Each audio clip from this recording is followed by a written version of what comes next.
Ассалаумағалейкум. Бұл кітапшадағы 21-ші тақырып ол өсім. Мен жылдың басында 2013 жылы күзет қызметіне орналастым. Алланың қалауымен. Ол кезде 7-8 айда қызметімді атқарып жүрген кез. Көлік алу ойыма келді. Бір ескі көлік алам ба деп нағашы ағаммен ақылдастым. Алайда нағашым бірден су жаңа көлік алуға кеңес берді. Осылайша таңдасуға барды. Таңдап жүріп ақыры ақ түсті ВАЗ 2171 2013 жылғы көлікті таңдадық.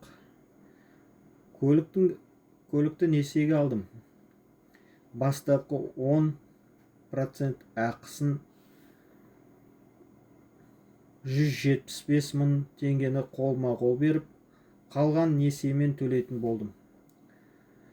Көліктің бағасы 1.750.000 теңге еді. Несиені 7 жылға алдым. Айына 35.500 не 36.000 теңге маңайында төлеу қажет болды. Ол кезде менің жарты айлығымның шамасындай.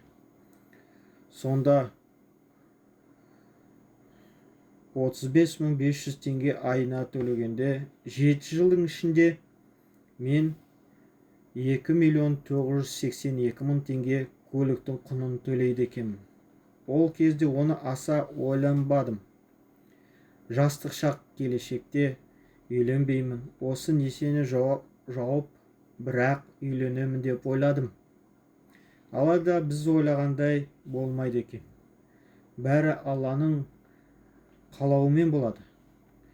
2014 жылы үйлендім. Қаражат жағынан қатты қиналдым. Тойға ақша қажет болды. Анам да несие алды.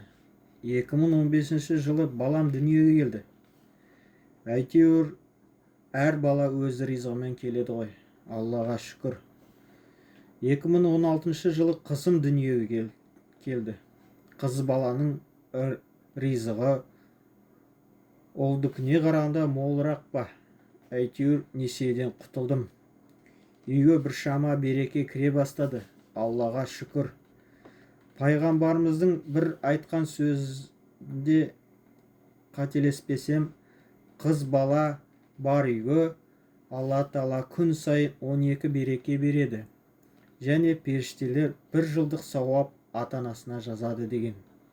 Бәлкім осы Алланың берген берекесінің арқасында несиеден құтылдым. Аллаға шүкір. Қарыздың аты қарыз.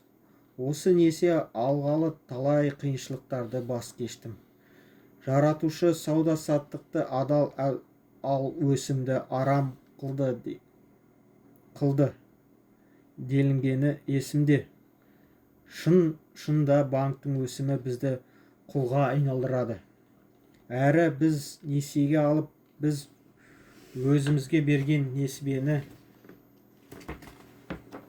өсімге береміз. Қаражатымыздан айырыламыз. Және өз бостандығымыздан айырыламыз.